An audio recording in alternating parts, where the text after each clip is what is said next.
Selamat datang kembali di mata kuliah online atau materi IT for marketing atau IT untuk konsentrasi pemasaran. Kita masih ada di bab mengenai payment gateway bagian kelima. Bagi yang belum melihat video sebelumnya, silakan dicek di playlist. Di bagian awal dari bab ini saya membahas mengenai pemahaman awal dari payment. Kemudian saya lanjutkan dengan pemahaman awal dari payment gateway. Di bagian ketiga, saya membahas mengenai perkembangan payment gateway di Indonesia, khususnya e-wallet yang sekarang sudah bermetamorfosa ya. Dan di bagian keempat saya membahas tentang e-wallet yang ada di Indonesia dan perkembangannya saat ini. Peta perkembangan e-wallet di Indonesia yang semuanya payment gateway juga. Termasuk regulasi dari Bank Indonesia.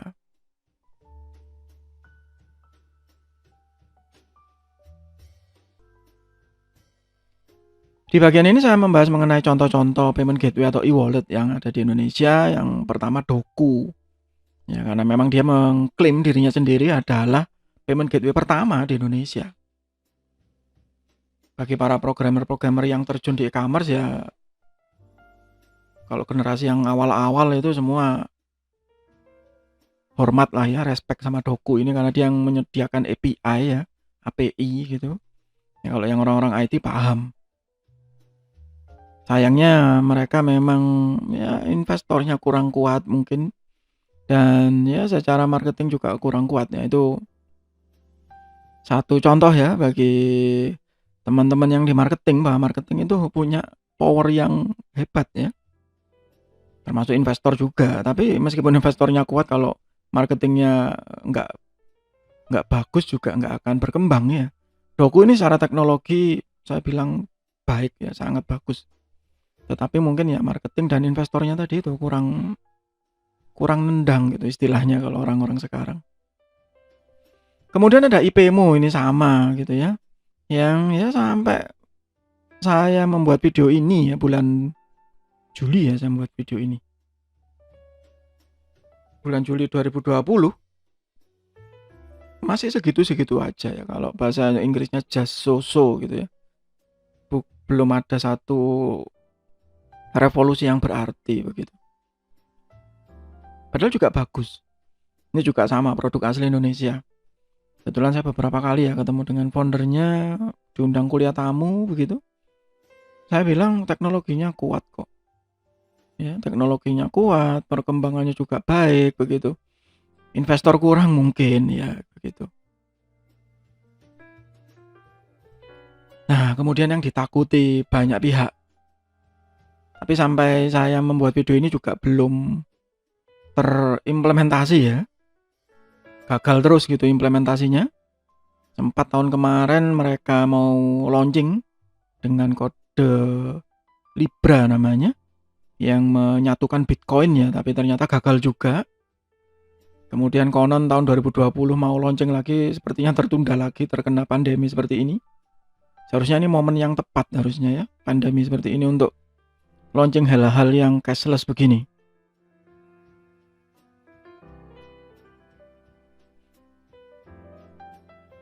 Dan ini kalau terjadi ya sangat berbahaya bagi para kompetitornya.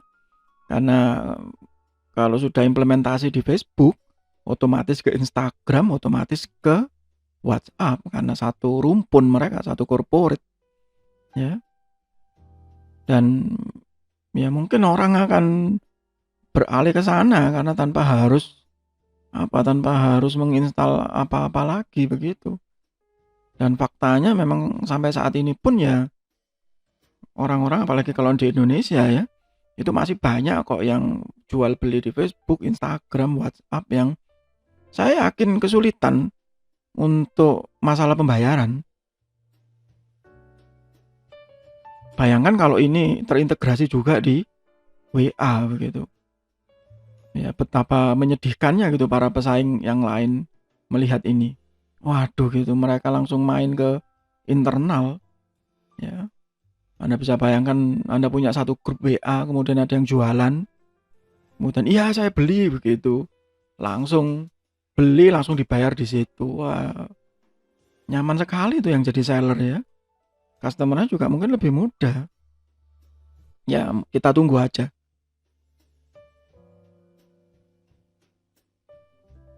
Dan yang masih menjadi raja di dunia itu ya, PayPal.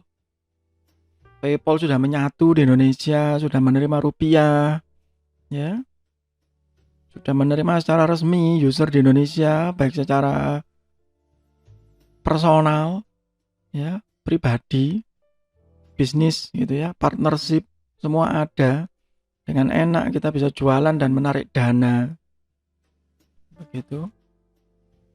Saya juga merasakan manfaatnya waktu PayPal ini diterima resmi di Indonesia. Sayangnya memang kalau untuk orang dalam tanda kutip awam ya, seller-seller awam, khususnya retail yang ya dalam tanda kutip tradisional atau konvensional, PayPal ini kurang populer begitu. Tapi kalau bagi yang terbiasa bisnis digital, ya PayPal ini senjata utamanya begitu. Apalagi kalau yang suka beli di luar negeri.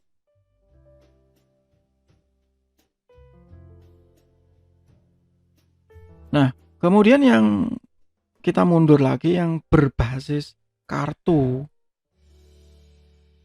Mau tidak mau masih ada, masih digunakan dan masih merajai di Indonesia ya, di dunia juga. Begitu meskipun pemerintah mengkampanyekan cashless segala macam, tapi faktanya ini masih disukai.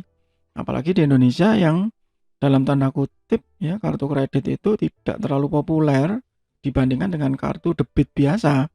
Yang sekarang hampir semua kartu debit di Indonesia juga ada logonya. Entah itu yang Mastercard, Visa atau GPN ya, yang internal ya dari pemerintah RI begitu, yang semuanya juga sama-sama bisa digesek. Di kartu yang mungkin Anda pegang gitu ya. Ya kalau di kelas biasanya saya tunjukkan langsung kartunya ya. Ada beberapa istilah yang saya kenalkan di sini. Ada satu namanya PSP atau Payment Service Provider.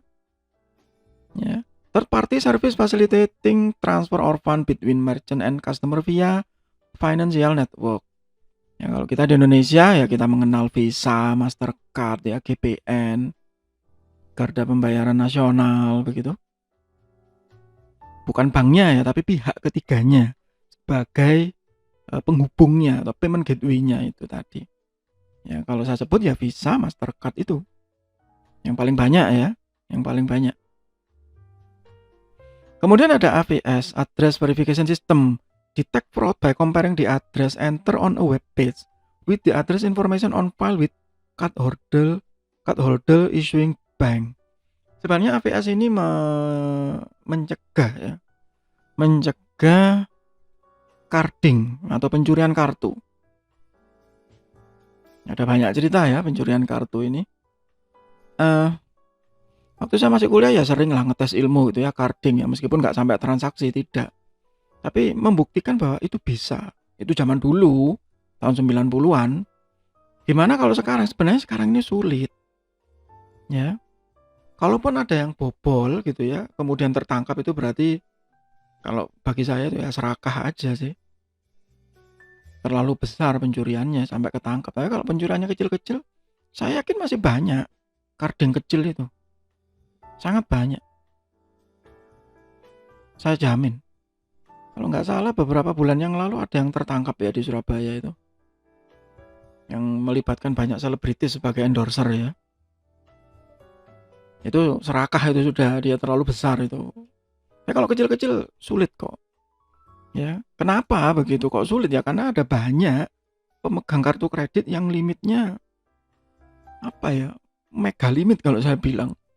Ada yang puluhan juta, ratusan juta, bahkan ada yang miliar begitu. Yang mereka kalau cuma diambil 100.000, 200.000 itu kalau bahasa Jawa itu selilit gitu, nggak terasa gitu ya. Potongan kuku mereka itu. Nah, tapi sebenarnya itu sudah dicegah gitu ya.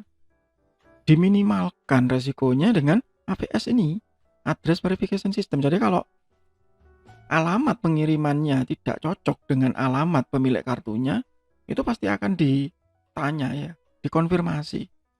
Tapi kalau di Indonesia, kalau kita transaksi lebih dari 1 juta biasanya kita ditelepon atau di-message. Ya, betul ini transaksinya begitu. Ya, makanya tadi saya bilang kalau yang ketangkap itu ya kebangetan itu ya, terlalu besar. Itu ada pencegahannya. Kemudian ada istilah CVV, Card Verification Value. Ya, kalau Anda balik kartu ATM, kartu debit, kartu kredit semua sama. Di belakang itu ada urutan kartu, tapi yang dibutuhkan itu 3 yang terbelakang. Yang paling belakang. Detect fraud by comparing the verification number printed on the signature strip.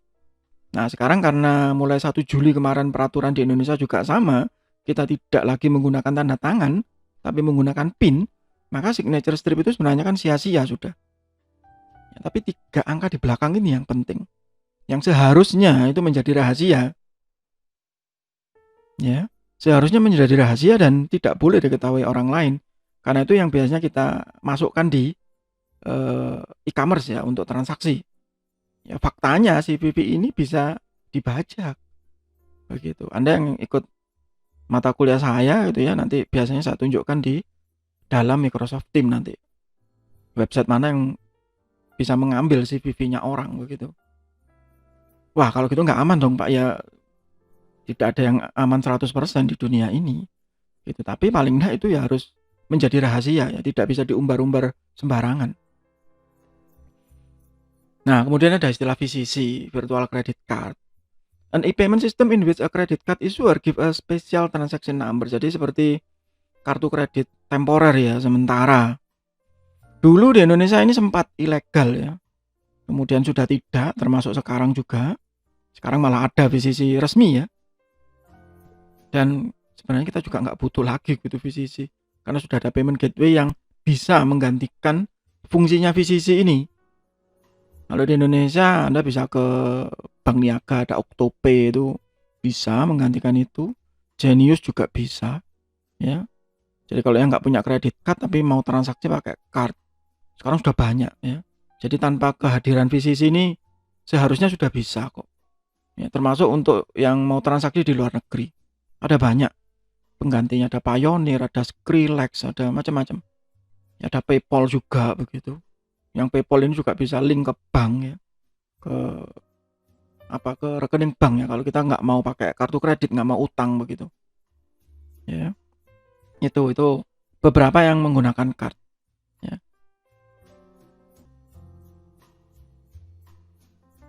Nah ini tadi yang saya tunjukkan ya, CVV atau CVN sama saja. Ya. Yang di belakang itu. Apakah semua kartu punya? Harusnya punya, ya harusnya punya. Itu untuk sementara di bab ini. Nanti di bagian berikutnya kita akan lanjutkan dengan pembahasan mengenai kartu ini. Ya, kartu dan ya perkembangannya setelah kartu apa ya? Setelah kartu ada banyak hal yang bisa dikembangkan dari payment gateway ini. Khususnya yang untuk pembayaran brick and mortar. Brick and mortar ini yang untuk non e-commerce ya. Begitu. Salah satunya nanti yang mulai dikembangkan dan disupport oleh pemerintah adalah QR code. Ya. Itu untuk sementara, nanti kita lanjutkan lagi di bagian berikutnya. Masih di bab mengenai payment gateway.